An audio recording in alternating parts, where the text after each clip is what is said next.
Hi there, my name is Sarah Strickland from Slouch Designs, and I just wanted to run through with you today my visual presentation with my chosen period, which is the modernist period, and how that's influenced today's interior design in modern and contemporary design. I just thought it'd be worth running through a few characteristics that I have noted through some of my research of some of the modernist design, and then I can maybe just point through some of the images of where those kind of crop up and how they've influenced some of today's designs. I found that a lot of the architecture tended to be quite sleek and linear, even with some of the roof lines being quite low level and very linear and almost quite geometric as well.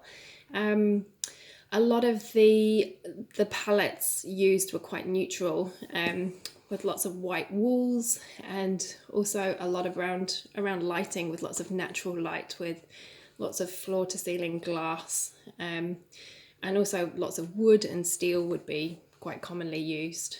There was also a lot around quite simplistic, easy living, lots of open plan flooring, and also a lot of concentration around kind of this indoor-outdoor flow, which is also quite commonly seen in a lot of today's contemporary designs.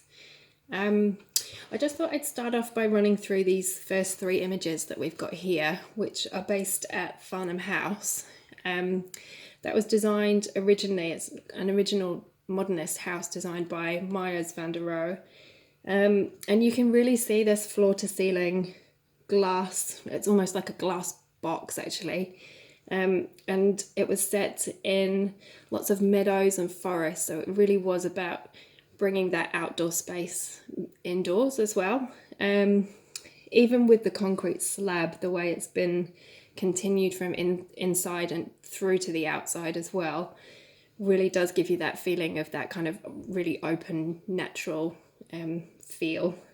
Even just looking at the soft furnishings as well, with the very, very simplistic and pared back curtains that you see here, everything is still very, very linear, but lots of natural products, again, lots of natural materials used with the wood and the glass, and even the leather as well that is used here on the Barcelona chair and daybed as well, which are also quite commonly seen. The Barcelona chairs are very popular in a lot of today's designs still. Just moving on from the furniture actually, over to this side. I've chosen here three chairs which are very commonly seen by and used by interior designers today still. Got here the Cheska chair, which I think was classed as one of the top 10 chairs, or one of the most popular chairs in the 20th century. I've also got here the Ray and Charles Eames leather plywood chair and matching ottoman. Again, these are very commonly seen in interiors today. And again, this third one is the Chaise Lounge by Le Corbusier. A lot of it was based around comfort as well, making sure that things were very stylish but very comfortable. And these designs are obviously very timeless in that they are still very popular, and lots of replicas continue to be made and are seen in contemporary design. I've just at the bottom here, I've also got just a couple of examples of some contemporary designs, which I think have got quite a few of those influences from the modernist design. So this first one is actually just a little studio in Byron Bay, which I really loved actually. So again, you can see this low level roof, which was very common in the modernist style, and lots of wood, again, just giving that quite natural element with the floor to ceiling glass. And again, they've got this very similar concrete slab which continues outside, which again gives that real kind of flow between indoors and outdoors. It's quite interesting if you compare these images, just how similar they actually are with this contemporary design versus this original modernist design.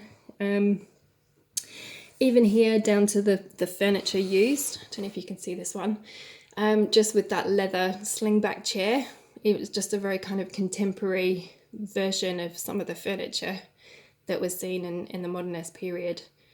And then just across from here, I've also got some Scandinavian images, contemporary Scandinavian images, again with that very neutral palette with whites and greys. And here we're kind of looking at that open plan living, with the open plan kitchen and dining and living space, and again leading out into that garden to bring that kind of indoor-outdoor flow.